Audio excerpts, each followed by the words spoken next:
হাসপাতালের বেডে বসে পরীক্ষা দিলেন দুই পরীক্ষার্থী। কড়া নিরাপত্তার সঙ্গে দুই অসুস্থ পরীক্ষার্থী জীবনের প্রথম বড় পরীক্ষা দিলেন।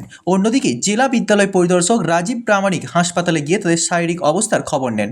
হাকিমপাড়া বালিকা বিদ্যালয়ে দুই পরীক্ষার্থী আফরিন আনসারি ও সাইনা আনসারি পরীক্ষা হলে ঢুকে অসুস্থ হয়ে যান। সঙ্গে সঙ্গে কড়া পুলিশি পাহারায় শিলিগুড়ি জেলা হাসপাতালে নিয়ে যাওয়া হয়। পরবর্তীতে ওই দুই পরীক্ষার্থী জেলা হাসপাতালের বেডে বসে পরীক্ষা দেন। দুই ছাত্রীকে দেখতে হাসপাতালে পৌঁছে যান অপর জেলা বিদ্যালয় পরিদর্শক রাজীব প্রামাণিক। দুই ছাত্রীর শারীরিক খোঁজ নেওয়ার পর জানান দুজনেই ভালো রয়েছেন এবং ভালো পরীক্ষা দিয়েছেন। আগে থেকেই একটু অসুস্থ থাকায় এবং বড় পরীক্ষার ধকল নিতে না পারায় অসুস্থ বোধ করে। সঙ্গে সঙ্গে দুজনকেই হাসপাতালে নিয়ে যাওয়া হয়। বাংলা নিউজ, কলকাতা। सर उनको डिस्चार्ज कर दिया गया था और वो लोग चले गए थे एक परीक्षा देने के लिए जहाँ पर उनका सेंटर है। उसके बाद में वो लोग थोड़ा असुस्त फील किए। उसके बाद में उनको फिर यहाँ पर लाया गया हॉस्पिटल में और वहाँ पर जो व्यवस्था करनी चाहिए परीक्षा देने के लिए वो हम लोगों ने करवाया।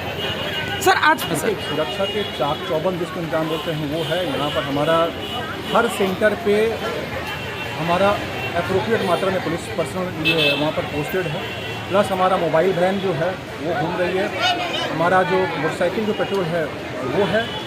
प्लेन क्लॉथ में पुलिस पर्सन है। तो चारों तरफ से नज़र रखी जा रही है सो दैट किसी को भी कोई असुविधा नहीं है। ट्रैफिक की व्यवस्था बहुत चुस्त करके रखी गई है और इनफैक्ट अगर किसी को भी किस तरह का समस्या होता है तो हमारे कंट्रोल रूम नंबर में डायल करेंगे। वहाँ से ये जहाँ पर उनको समस्या होगी मोटरसाइकिल वैन रहेगी, उनको वहाँ पर ये जो सेंटर है परीक्षा का सेंटर है वहाँ पहुँचा दिया जाएगा। इनफैक्ट आज हुआ भी है बागडोगरा के अंदर में दो परीक्षार्थी का क्या हुआ मिस हो गया था, लेट हो गया था। तो जो मोबाइल वैन है हमारी उनको उठाकर हम लोगों ने वहाँ पर परीक्षा के केंद्र में भेज दिया। हाँ, वो करवाया जा रहा है।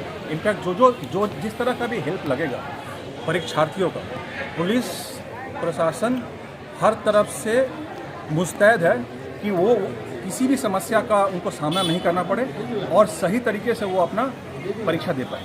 सर वो तो परीक्षार्थी बता पाएंगे, लेकिन हमारी तरफ से जो व्यवस्था की गई थी कि वो परीक्षा एक सुस्त माहौल में दे पाए, वो हम लोगों ने करने का चेष्टा किया। सेंसिटिव इधर ऐसा कुछ भी नहीं है, ऐसा कुछ इस तरह कुछ भी नहीं है। हमारे यहाँ सब जितने भी सेंटर्स हैं सब में व्यवस्था चुस्त करके रखी गई है। Thank you sir. মানে এরকম তো থাকেই আর কি, স্টুডেন্টরা মানসিকভাবে কী বলবো অসুস্থ থাকে, অনেক রকম সমস্যা হয়, সিজন চেঞ্জ হয়। তো যাই হোক, এরা আগের থেকেই অসুস্থ ছিল আর কি। হসপিটাল থেকে ডিসচার্জ করে দিয়েছিল, তারা স্কুলেও তাদেরকে নিয়ে যাওয়া হয়েছিল, সেখানে অসুস্থতা বোধ করার পরে আবার নিয়ে যাওয়া হয়েছে হসপিটালে। আমি দেখে আসলাম তারা ভালোই আছে আর কি, ভালোই পরীক্ষা দিচ্ছে। ভালো স্টুডেন্ট তো, মানে লিখতে পেরে বোধহয় শরীরটা বোধহয় ভালো লাগছে, তো একটু মেন্টাল প্রবলেম কিছু একটা হয়েছিল। বাংলা নিউজ, কলকাতা।